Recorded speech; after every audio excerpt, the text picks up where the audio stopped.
Hello, everyone. I'm Harvey Brownstone, and today's special guest is currently taking Broadway by storm in her spectacular Tony Award nominated portrayal of Sweet Sue, who most definitely puts the heat in the smash hit musical Some Like It Hot.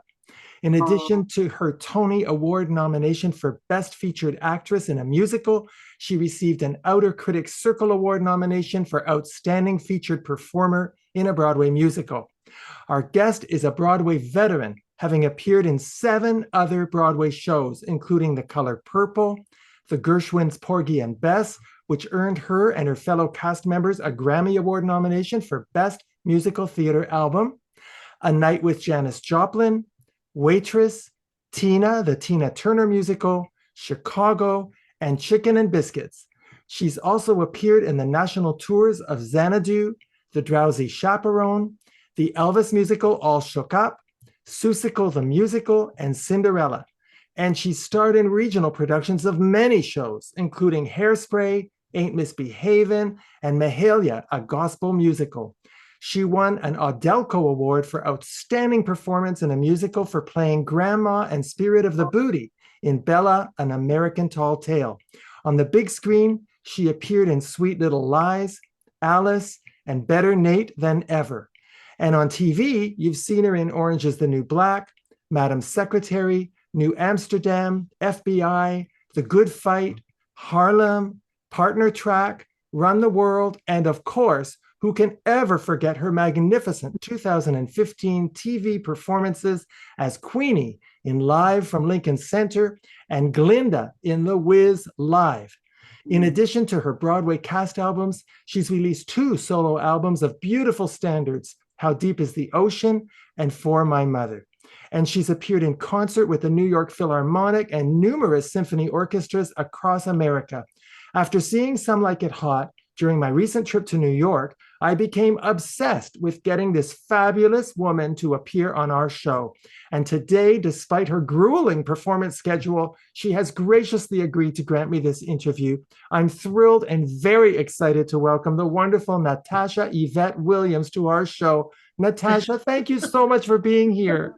Thank you, Harvey. You are extraordinary. I don't know, I don't usually like hearing stuff about myself, but it was, I don't know, refreshing coming from you. It's just like, wow, yeah, you did that. Let's just pat yourself on the back, celebrate. So thank you so much for reminding me that I belong here. I think sometimes we need to hear those things. So thank you. Oh, darling, you don't just belong there. You are the boss. Now, you've been singing on stage since you were 3 years old in the Tiny Tots choir at your church, and you were the first winner of the Kraft Foods New Voice of Gospel contest. When did you first realize, NaTasha, that your voice was so good that you could sing professionally, that you could make a living out of it? I don't know that I knew I could make a living out of it until college. I knew I could do it, but I was doing it at my regional theater. I wasn't getting paid. I was just doing it because I love to do it. So I didn't think it was a profession until I got to college. And in college, I was a math major, but I was interested in the play. So I always was trying to audition for those things. And when I was cast and started performing at the college level, all of the time it takes to put on a production, my math started to suffer. I was like, wait a minute. We need to double major. We need to get something out of all this time I'm spending in the theater. So I ended up double majoring. And then I was like, oh, okay, this is a career. I don't know why. I just thought about, I wanted to be on television. That's what I thought entertaining people was, sitting around at home with my family watching television. I started doing regional theater at 13 because my vice principal, Reginald Innett at the time, suggested to me that I do that in my local theater. But I still didn't think it was something that I could make a living at. I thought it was something that I did to just feel free and express myself. So college was put in the idea that, no, this is a profession. We are majoring in this because we're going to New York and we're going to live it, or we're going to California, we're going to wherever, and do this as our job. And I thought, wow. Well, wow is the word. You sure have done it. Who were your musical influences growing up? Oh, wow. Diana Ross, definitely. Tina Turner. Yeah, Aretha Franklin. The people on, that I saw on these TV specials that I was just watching and wanted to sort of make families sit down like my family was sitting, enjoying these specials or these people. Those were my influences, definitely Aretha Franklin and Diana Ross. Because my mother wouldn't buy me records that we couldn't buy, and she wouldn't buy me albums, so I had to use all of their old ones from my parents. So everything that they liked, I fell in love with. All of my friends, when they come over and I'm putting on Al Green or I'm putting on Nina Simone, they're like, "What are you doing? Why are you listening to these old people?" But those were Sam Cooke, and those were my early influences that my parents used to listen to, and that's what music I fell in love with. Well, they did you a huge favor because those roots are in you, and Yeah. you absolutely transform those roots into the songs you sing now. But I gotta ask you, you played Aretha Franklin in A Night with Janis Joplin. Was that intimidating for you to portray such a legend? I don't think I had enough sense to be intimidated by it. I actually broke my foot the night before the our first audience came. So I'm listed in on Broadway, the IDMB page as replacing as a replacement. So I replaced myself, but I actually originated that role, but didn't get to do it until 8 weeks later when my foot healed and the boot came off. I met Aretha Franklin during Porgy and Bess and was just so floored by her because I've been listening to her my entire life. And it was amazing. It was not intimidating so much as it was, oh my God, I get to do all the things I've been doing in my bedroom. You know what I mean? It was just dreamlike to be able to stand in her shoes, because that's what I do is I stand in people's shoes. I put on part of myself and part of whoever I'm taking on. And it was just an honor to pray her. I did not feel intimidated. I just felt honored and grateful to be able to do it. Yeah. Well, I know you did her justice. If you're a coffee lover like me, it's always fun to discover a great new blend. I recently found a terrific new company, Breakfast at Dominique's, that's created a series of coffee blends to honor the legacies of the greatest Hollywood legends. And I'm thrilled to tell you that now Breakfast at Dominique's has introduced the Harvey Brownstone Talk Show Blend. It's my very own exclusive, delicious, bold, rich, balanced medium roast coffee, and I just know you're going to love it. It's made from high quality organic beans produced using fair trade practices.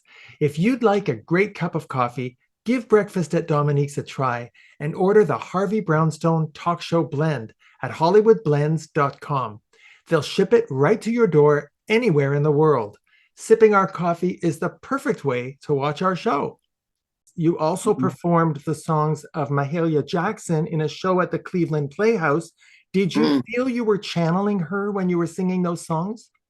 There were some nights that I definitely felt like I challenged her. I felt like there was parts of the show that I didn't remember. Really? That was on, basically, I did it on tour as well. And I was with Charlene Nelson and Don Corey Washington, and we would pray every night before. And I don't know, one of them prayed one night for a manifestation of God to come and be in the midst and bless the people and all this kind of stuff. And from that moment on, it seems that our performances sometimes was just infused with spirit, and it just was something that sort of took over. Mahalia Jackson's spirit and God's spirit, all of it just sort of infused with us in the production. And there were moments that I was not aware of what was happening. I just was in the moment and there. So that was an extraordinary growth period for me doing that production, because I had to be so in touch with every moment of those songs. You were transported by magic, I think. And you've done it all: concerts, movies, TV, Broadway, recording artist. Where are you most comfortable as an artist? I think definitely theater, with that exchange, with the audience and the live moments and being able to just sort of respond and adjust to whatever happens. I love that. I'm most alive there. I'm most challenged, I think, in TV and film. I love figuring out angles and figuring out how I'm supposed to stand and what is my best light and all of those kinds of things that the director is directing, but certainly being able to hit that mark and that spot every time is is a great challenge for me, and I love doing that as well. But the Yeah. exhilaration for you comes from the exchange with a live audience. Mm. Yes, definitely. Well, Definitely. you've been in some of the most popular musical theater productions in recent years. If we put aside Some Like It Hot, which we're going to get to in a minute, what have been some of your favorite roles on the stage? Oh, definitely my Broadway debut, Sophia in The Color Purple, the original one, not the revival. That was extraordinary for me. I had like two openings. I had my opening, and then I did it when Fantasia came in. So then we had a big opening, when she came in. So that was an extraordinary moment for me, because that was the realized dream. That was the pinnacle. I made it to Broadway. My mother was alive at that time, and we got to celebrate all of those things together. So it was an incredible, and will always be one of the most life-changing experiences for me to play that role. I love Color Purple was my favorite movie. Obviously, I love Oprah, all those kinds of things. So that was great. Waitress was also, and I guess my mother is centered in all of that. My mother was, like I said, was there for Color Purple. She passed 3 days before I opened in Waitress on Broadway. And so that one, because I felt like she was with me then as well. So that also was a very touching and memorable experience for me. Waitress, The Color Purple, and Some Like It Hot. When you're loved that much by a parent, even when they're gone, you keep feeling their love. Oh, yeah. Yeah. Thank God. Absolutely.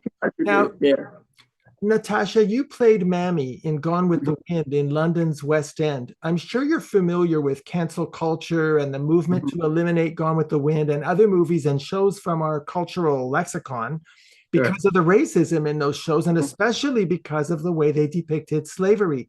As an artist, how do you feel about cancel culture? I really don't like cancel culture. I think we should all be given the opportunity to make mistakes. And I think that sometimes we get so caught up in our feelings and important feelings, but I don't think anybody should be canceled. I think we should always have the dialogue open to be able to come back and talk about what the things that we disagree with, or the things that are offensive, the things that are misrepresenting what history is. I think we should always be allowed dialogue. And I think the arts are the place to do that. If there's a piece of literature or something that is historical, that is true, or maybe even untrue, maybe somebody's just belief, I think we should just be allowed to dialogue that, present it, and let's have an open discussion about what we think is appropriate and not, but not just X everything out. I don't particularly love the cancel culture. It's very frightening. I'm with you on that, because I think that we need to learn from history, not cancel it.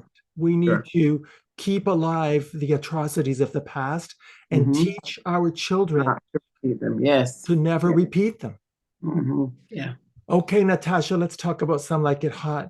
I have to tell you that when I heard they were going to do a musical based on the 1959 Marilyn Monroe movie, I was skeptical, because I couldn't imagine how they could make the story relevant for today's audiences. What was your reaction when you first heard about the show? Well, I love the movie. So I was like, oh, great. And my only concern was, I don't want to make fun of men putting on dresses. You know what I mean? That's not, and when we got to rehearsal, the intentions of our creative team were very clear. And I was so excited that no one was interested in that being a joke. You know what I mean? No one was interested in that. And we were certainly very aware and conscious of shows that had men in drag before, and that had not necessarily done so well or hit the mark with the people, with the audience. So we were very intentional about a message that was clear. This is a funny story, but not because of that. That's not the joke. The joke is not, I'm gonna put on a dress as a man and make fun of being a woman, or those kinds of things. It wasn't about that. So I was very excited when I got there to learn of the intention and the creative drive and direction that we were taking. Now, you play Sweet Sue, the band leader of the all-female band. Your character, for me, really establishes the emotional foundation for the show. You open the show with a big production number, What Are You Thirsty For? You close the first act with another big production number, Some Like It Hot. You look like you're having the time of your life on that stage. I absolutely am. It is an opportunity for me to show everything, almost everything that I do. There are still some things left, but I can sing, I can move, I can dance. I'm gonna even say I can dance, and I can be funny, and I can be serious. Something Like It Hot is an opportunity for me to just have a real human experience every night on stage. And the joy that I have, the love that I have, the pain that I have, the fears that I have, all of those things are wrapped up into this story. And not just for me, but for every character that you come to meet when you come to see Something Like It Hot. I'm just amazed by your stamina. How in the world do you maintain that supercharged high energy level throughout the entire show for 8 shows a week? Well, I don't know. During like Tony season and all of those, that monster of a schedule, I was getting B12 shots to sort of help me have some energy. But I think the love of what I do just sort of makes me keep coming back. Once we start getting to the theater, sometimes it's hard when I'm tired. But once I'm there and we start, it's joy. It's really joyful. I love it. Now, Sweet Sue is a boss lady. She's the boss. Yeah. How much of the real NaTasha have you incorporated into Sweet Sue? I think it's about 30%. And 30% is like my aunts and uncles, and 30% is just researching conductors, female conductors from that time period. I'm definitely a boss in my life and in my space. So I get to absorb some of those qualities that I have into Sue. So it's a real joy to play her. Now, the message of the show is all about inclusivity and everyone's right to be their true, authentic self. The New York Times review said the show is, I'm quoting them here, an invitation to a new and intersectional stage of liberation. How important was that message and the intentionality of the writers in the way you and the other cast members were creating and preparing your roles? It was vital. It was vital. Like I said, day one, we talked about their intention and drive and idea to sort of say something current with this production while honoring the classic film and story and the classic artists that began this journey, to say some things that they could not say in 1959 with this movie, to say something different than had been said with Sugar and any other forms that this show had taken. But it was very clear that we wanted to invite people to the space, understanding that they belonged in the space, whoever you are. You belong in the space, and that there is validity in our differences, and that was just on everybody's lips. They voiced it, we felt it, we received it, and then we got to put it into the characters that we were building.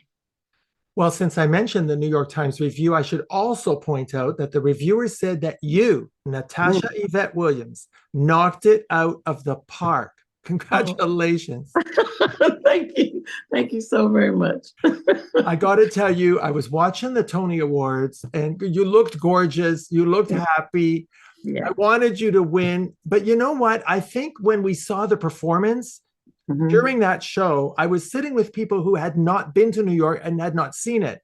And you just stole the show. Oh, thank you. Thank you so much. Now, as you well know, the show doesn't just deal with the freedom of gender identity expression. It deals with racism. There's the racism demonstrated against Jerry when he's not welcome to appear on stage with Joe, his white dancing partner and adopted brother. And your character, Sweet Sue, experiences racism and sexism when the locals try to cheat her. I love your line when somebody asked you why the band isn't touring down south, and you say, it's 1933. Look at me and ask that again.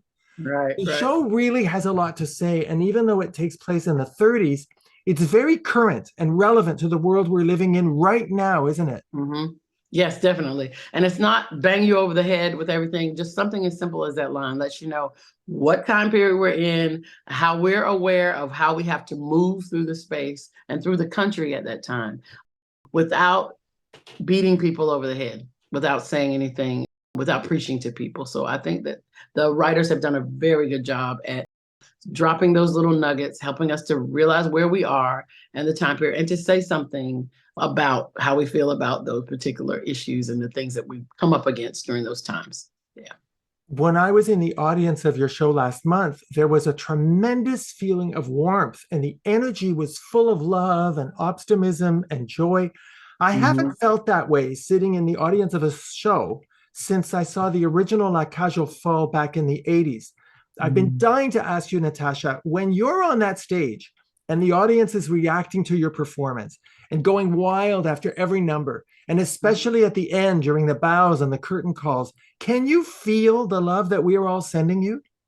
Absolutely. Absolutely. And we love to feel it. I think last night, aside from maybe the night after the Tony nominations were announced,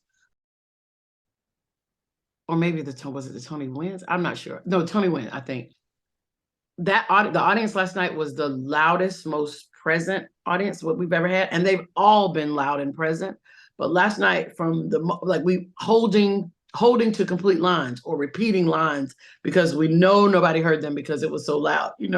It was incredible. But we feel that energy every time. We feel it when it's a little more subdued. Say maybe the audience is a little older and they're quieter, but we definitely go on a journey together, the audience and us, and we definitely feel everything that you're giving back, and it sort of propels us to sort of reach new heights sometimes, or to just sink into certain moments. But it's a great exchange. That's the reason, one of the reasons I love live theater. Yeah.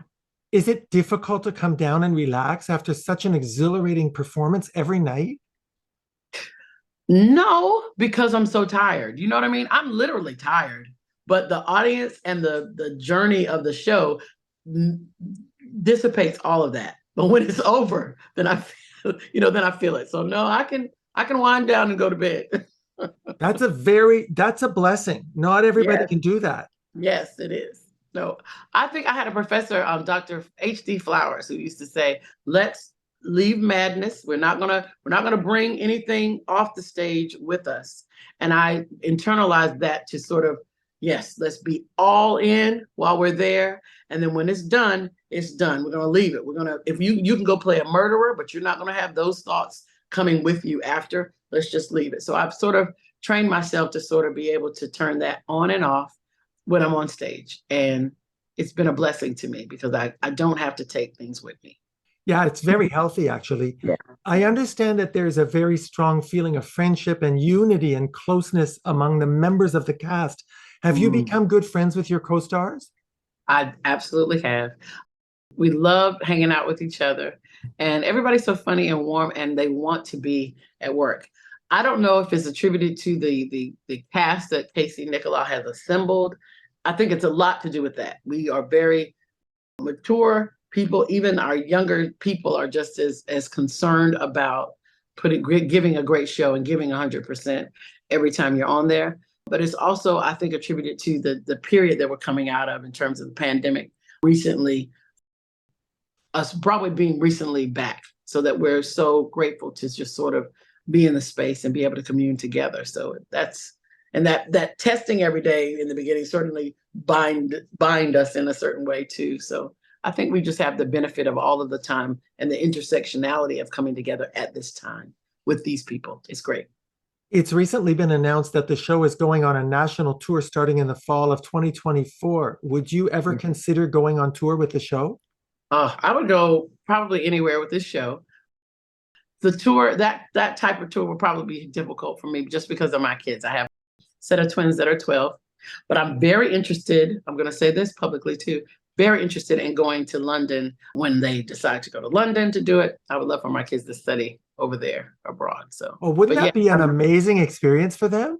I think so. I don't know if they would love it because I'm, in terms of when I say, let's leave your school and your friends right now. Let's go here for a year. But I think eventually, yes, they would think it would be a great idea. Well, I'm thrilled to hear this because I want to see you do that show again, and I'd love to go to London and see you do it on the West End. Come on, Harvey. Listen, nobody's asked me to do that yet, so I'm just putting it out there. So hopefully they'll hear this and think, Oh, I got that. I'm going to make sure they hear it. Leave it to me, baby. Now, in our remaining moments, I just have Yes. to mention your albums, How Deep is the Ocean and For My Mother, which I absolutely love. They're just magnificent. Oh, How thank you. did you go about selecting the songs for those albums? Well, For My Mother was definitely any songs that my mother either sang to me or took me to see or that she loved, all except for one, which was a song that the Glenn Rovin, who was our producer at the time, he wrote that song. So that was all of those songs came from shows that she loved or that I loved with her. So that those are the songs for My Mother. And the How Deep Is the Ocean were just songs that I like to sing, basically. I don't know. So yeah, all of those things, just things I like. I read somewhere that you were planning to record a gospel album. Is that correct? Yeah. Yes. I recorded one, but it was like a long time ago, and I like did it.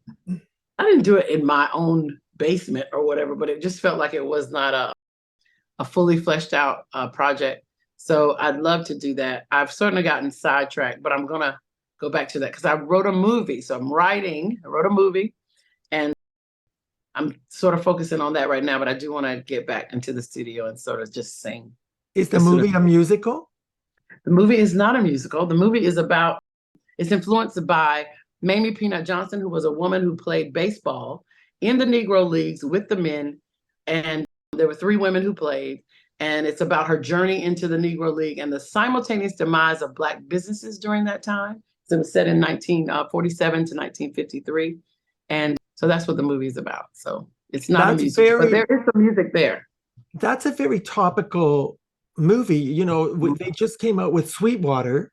Yes. Which was about basketball. I think the premise of your movie is very timely. And is there a role in it for you? Yes, I'm going to play the lead character's aunt. Oh, wow. This is just so exciting, except that means you're eventually going to leave Some Like It Hot. And that's we're going to film it, in a couple of, maybe a month. I think it can be filmed in like 4 weeks. And yeah, I'll just take a leave and come back. Oh, wow. That's so exciting. Promise me that you'll come back to our show to promote the movie when it comes out. Oh, definitely, Harvey. That would be a dream of mine too. Yes, let's do that. I want to tell our viewers that you can follow NaTasha Yvette Williams on Facebook, Instagram, and she has her own YouTube channel as well. Well, Miss NaTasha Yvette Williams, I have so enjoyed meeting you and having this opportunity to talk about your career and your amazing performance in Some Like It Hot. I can't even imagine how exhausted you must be. You're raising twins, 12 years old, and you're doing 8 shows a week. All of us here at our show very much appreciate you taking the time to appear on our show. Thank you so much. Thank you for having me. Our guest has been the magnificent NaTasha Yvette Williams, currently starring in the spectacular and exhilarating Broadway musical, Some Like It Hot, now playing at the Schubert Theater. You can find out more about the show and order tickets by going to the show's website, somelikeithotmusical.com.